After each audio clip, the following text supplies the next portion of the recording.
Yo, what's good, everybody? Welcome back to another gifted upload. It's been some time. Make sure to like, comment, and subscribe. We got more solo content coming. I recently have been hard focusing the locker room, which is a group where we discuss basketball. I stream those conversations on YouTube on this channel, so make sure to tap in on those. We do one on Sundays at 7, and on Wednesdays we break down game film at 9 o'clock. So make sure to tap in for that if you're rocking with it. You will get live streams if you hit that noti bell. You should be able to see that. But anyway, um, the Kevin Durant saga continues. KD had a meeting with Joe Tsai over the weekend, according to Shams. Yes, I have Athletic because I'm an NBA fan, so I read the whole article. And he has made it deliberately clear, very transparent, that he wants Joe Tsai to choose between him or Sean Marks and Steve Nash. Not one or two of them, but the duo of them. And my initial reaction to this, which, by the way, this stuff always happens when I'm at work. It can't ever happen when, like, I'm at home cooling. When I'm out there working, trying to get, this money and fund this channel, crazy stuff like this happens. Number one, this could have serious implications for the CBA. Obviously, that's been a hot button topic considering everything that has happened in the past couple of years. But let's just entertain this, right? If Joe Tsai makes the decision to fire the general manager and the head coach of an NBA team because a superstar was basically having this much power and threatening him to do it, the other owners around the league would respond uh, very passionate because this is bigger than just basketball at that point. That is you literally controlling and influencing the livelihoods of two people in the front office. And I think that from that perspective, that level of power is going to have to be addressed, especially when you have already signed your contract to be a part of the Brooklyn Nets for the next 4 years.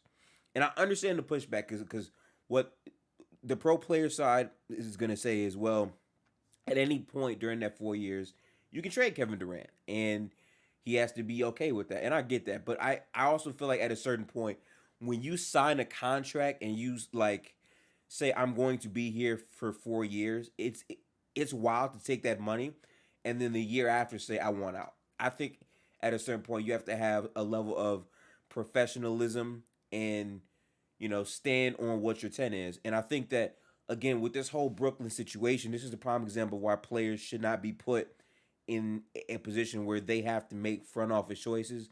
The front office needs to be the front office. They can consult their players on certain moves, but it should not be every single, move. But for me, this is a great move by Kevin Durant. And I say that because it is. If Kevin Durant truly wants out, the way that you do it is by ramping up the pressure on Brooklyn. Because what KD effectively just did was he signaled to the world that he really wants out.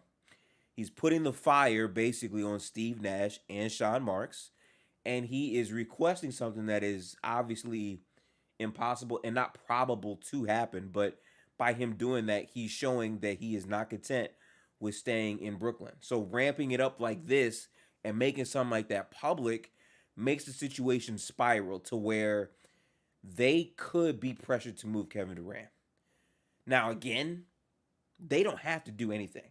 Kevin Durant can stay on that roster. He signed for 4 years. Brooklyn still has the ultimate leverage because they have him on a multi-year deal. And the other teams around the league, I, I believe they know that. But at the same time, I think they're down to stand pat because they know KD wants out. So at that point, it's really going to be a stalemate. And I'm kind of mad because this has literally held up the entire summer as far as free agency. I feel like a lot of things in the offseason would have went different simply because a lot of teams fooled themselves into thinking that we can get Kevin Durant. So now it's like a huge hold up. And obviously Ben Simmons is on the team and it's hard to get like young star talent. So we keep saying the same things over and over and over. But this is very interesting because at least in my lifetime watching basketball, I've never seen a superstar player make it public that it's either me or the coach. And you see coaches and general managers get fired all the time um, when a superstar is on a team because obviously they're trying to build around that star, but you never hear it public like this. So KD making it public to me is another ploy by him to try to apply pressure to get out. So from that move, I do think that is a pretty good chess move from Kevin Durant. However, we have 70 days remaining until NBA basketball continues. And if we're just being honest, this is not going to happen. Joe Tsai also put out a tweet saying that he stands with the front office. So that's basically him saying, Kevin Durant, we're not doing that. And again, I firmly believe that KD and Kyrie are going to play out this year in Brooklyn simply because they're not going to be dumb enough to make a move that would hurt them by trading KD for pennies on the dollar. Now, obviously, it's still not going to be a equal return because KD is KD, but you're not going to make it worse on yourself by being fake pressured by a guy who you have under contract for 4 years. You have to stand on your 10. And I think that right now, Joe Tsai and the Brooklyn front office is trying to do just that. So, going to be a very interesting situation to monitor because, again, wherever KD lands can shape the landscape of the NBA as far as competition and how things will go. But that's really all I have for you today. I could try to like fake my reactions and like make it deeper than what it is, but listen, I've been in multiple spaces talking about the Kevin Durant and the Kyrie thing, and it all circles back to the same point. Kevin Durant left Golden State because he wanted to create another team in Brooklyn that could win a championship playing basketball the way that he wanted to play basketball. He was in the best situation in Golden State to score these baskets, to play team basketball and win multiple titles. And he left because that was not enough. He did not receive the validation that he thought he deserved. And he felt like, well, if I go and create my own team, it's going to be on me. And then when he gets to Brooklyn, Kevin Durant and Kyrie Irving are the major pieces in determining what happens as far as front office. Because remember, they signed DeAndre Jordan. I can 100% guarantee you the DeAndre Jordan signing was not made by a front office that genuinely wanted DeAndre Jordan. They did it to acquiesce to what KD and Kyrie were feeling. They fired the head coach, Atkinson, who, by the way, is on the Warriors now. Shout out to you, Atkinson. But they fired him partially because he didn't want to play DeAndre Jordan and partially because they didn't want him there. And then they bring in Steve Nash, which they were, okay with. He was more of a figurehead coach that would let them still be them. And then as far as on the court, they've won one playoff game in 3 years. And then the Harden trade happens, and obviously you do the Harden trade.